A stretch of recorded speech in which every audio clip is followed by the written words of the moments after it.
All right, Coach, we're trying to stay socially responsible and healthy and well and safe in the hopefully what is the strangest time of your coaching career and my broadcast career. I sure hope so. If there's a stranger time than this, I don't want to see it. Right.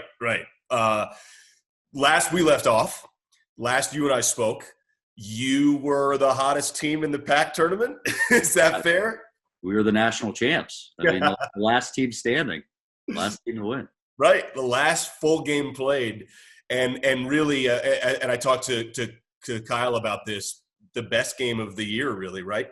Yeah, no doubt. No, the team kind of came together, and we got some good production from some guys whose minutes had kind of been up and down. Vova gave us a good lift. Tony Miller played excellent.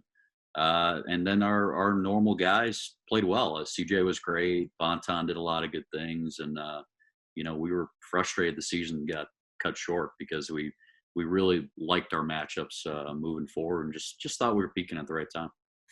Were there any numbers that you processed since the end of the season in the analytics that surprised you if you were to look at the season in totality?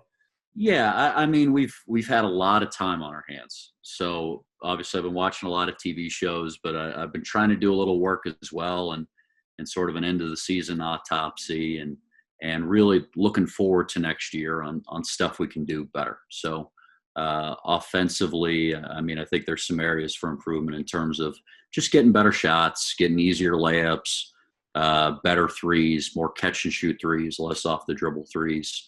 And then defensively, we've done a whole project where we've clipped up every action that we guarded this year and just kind of recorded what happened. Did we force a turnover? Did they draw a foul? Did they make a three, miss a two? And trying to find the things that we're not guarding as well, whether that's transition off a rebound or, doubling the post more often or drives off the middle. Just stuff that we can maybe spend more time in practice next year or maybe tweak something, but more likely than not, it'll be just stuff we want to emphasize more. What do you think about those emphases, what you're trying to improve on, while integrating the new talent coming in and how that all weaves together? Always a challenge. Always a challenge. I mean, if your program's good, the returning guys have a leg up. They've been there for a year. They know how you do things. They know how you guard stuff. They know what the coaches like and don't like. They should have an advantage.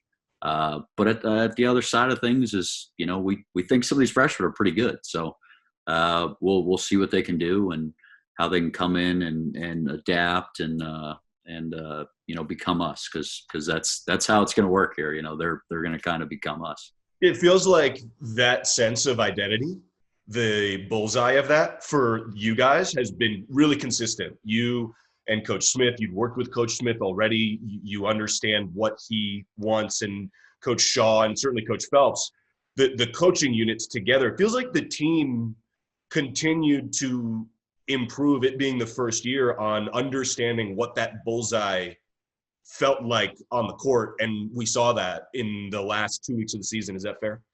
No, for sure. And I think, just giving you a personal example is I felt like with scouting reports, we got way more out of that as the season went on. The first couple scouting reports we did, I didn't really feel we were getting that much out of it because there's just so many moving parts. It was all new to the guys, and they were just kind of trying to do our basic principles that we work on every day in practice, before moving on to the nitty gritty of, we don't help off the strong side corner. That's a rule of ours.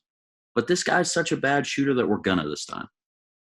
So those type of tweaks and things, I think they kind of knew the forest through the trees, as the season went on. And that's normal with us. That's been normal everywhere we've gone. The level of detail the kids can use, and they're also just their ability to play without thinking, to know what we're trying to do so they can just react and try to be at their best. I think that threshold got higher and higher as the season went on. In terms of first years, right? You finished 16-16, but you had the winning streak at home. And then within the winning streak at home, you had this Clay and Steph and Zaza. You had a win over a top 10 Oregon team. You met Aaron Baines in Tempe, Phoenix, Tempe. This was not your typical first year. Could it have gone any better? I mean, obviously you want to win more. You want to get closer to 20. You want to get 220 and beyond. But you know what I mean? It feels like it was really special in some ways that you just dates worked out with certain circumstances. Yeah, it was a really special season, and it was special because the moments were huge. I mean, the highs of the highs this year, like beating Oregon was a huge win for the program.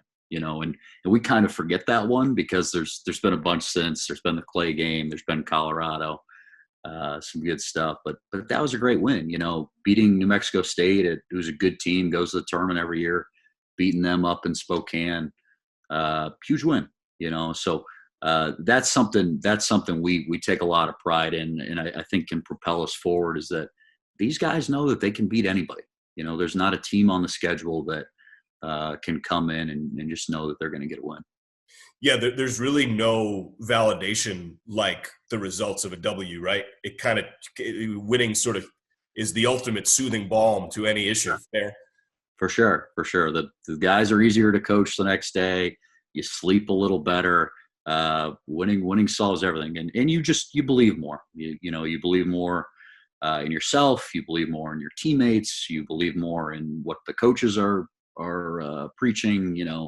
Just everything goes down a little easier. It's a good medicine.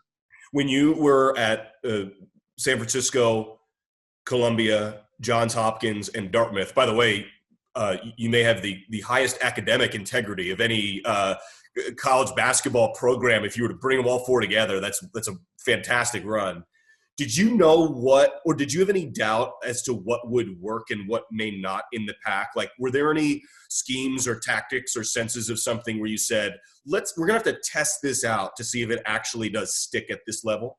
Yeah. There's definitely some real differences in the levels. I think the recruiting at this level is just fiercer. There's fewer guys. The pool of guys that can really be difference makers at this level is just a smaller pool than at the low major level or the mid major level or Division III. So I think that's the first part of it. You have to be a little more purposeful, a little more organized about how you're recruiting.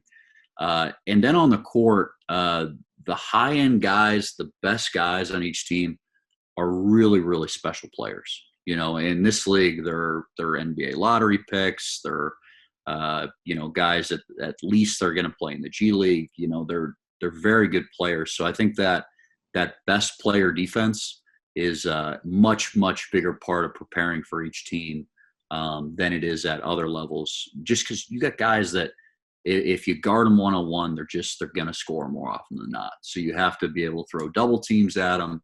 You have to be able to help from different areas. That thought process is a lot bigger part of the pie defensively.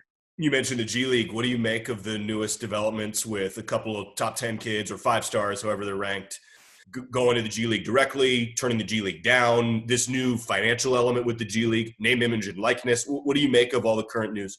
Well, it's a shame. I mean, we had 5 5-star kids that were ready to come, and now they're going to – so it's, it's frustrating. But Got it.